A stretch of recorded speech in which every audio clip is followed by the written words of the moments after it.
Breaking news చూస్తున్నాం. ప్రధాని నరేంద్ర మోదీకి సంబంధించిన వీడియో తొలగింపు వ్యవహారం నేపథ్యంలో మెటా అధినేత మార్క్ జుకర్బర్గ్ బహిరంగ క్షమాపణలు తెలిపారు. ప్లాట్ఫామ్ నిర్వహణలో జరిగిన లోపాలపై విచారం వ్యక్తం చేశారు. కొన్ని రకాల కాంటెంట్ను ప్రోత్సహించేందుకు భారీగా చెల్లింపులు జరిగిన అంశంపైన మెటా వివరణ ఇచ్చింది.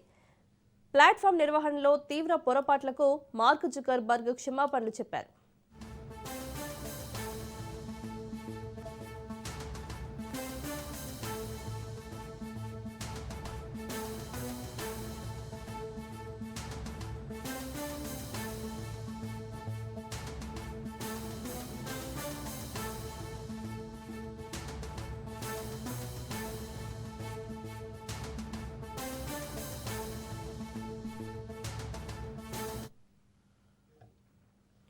సోషల్ మీడియా దిగ్గజ సంస్థ మెటాపై కేంద్రం ఆగ్రహం వ్యక్తం చేసింది. కంటెంట్ మోడరేషన్ విధానాలు, ప్రధాని నరేంద్ర మోదీకి సంబంధించిన ఓ పోస్టు తొలగింపు అంశంపై వివరణ కోరుతూ మెటా ప్రతినిధులతో కేంద్ర ఐటీ శాఖ చర్చలు జరిపింది.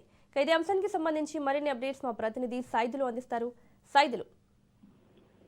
మౌనిక, జూకర్బర్గ్ ప్రధాని నరేంద్ర మోడీకి క్షమాపణలు చెప్పారు. కొద్దిసేపటి క్రితమే గత 2-3 రోజులుగా జూకర్బర్గ్ క్షమాపణ చెప్పాలని కూడా కేంద్ర ప్రభుత్వం సీరియస్ గా తీసుకుంది, డిమాండ్ చేసింది. ఈ మధ్య కాలంలో చూసాం, జెన్జీ యువతను దృష్టిలో పెట్టుకొని ప్రధాని నరేంద్ర మోడీ ఒక వీడియోను పోస్ట్ చేశారు. తన యొక్క వ్యక్తిగత సోషల్ మీడియా అకౌంట్ ఇన్స్టాగ్రామ్ లో ఆయన పోస్ట్ చేశారు, ఎక్స్ లో ఆయన పోస్ట్ చేశారు, ఫేస్బుక్ లో పోస్ట్ చేశారు.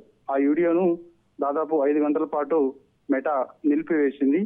దానిపైన కేంద్ర ప్రభుత్వం చాలా సీరియస్ అయింది.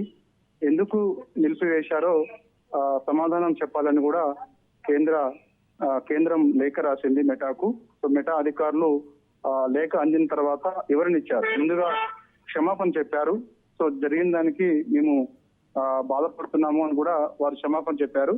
తర్వాత ఇక జూకర్బర్గ్, మెటా అధినేత జూకర్బర్గ్ ఇప్పుడు నేరుగా ఆయన ప్రధాని నరేంద్ర మోడీకి చెప్తూ ఆయన ఒక ప్రకటన చేశారు. చూడాలి మరి. Right Saidulu, thank you. మరోసారి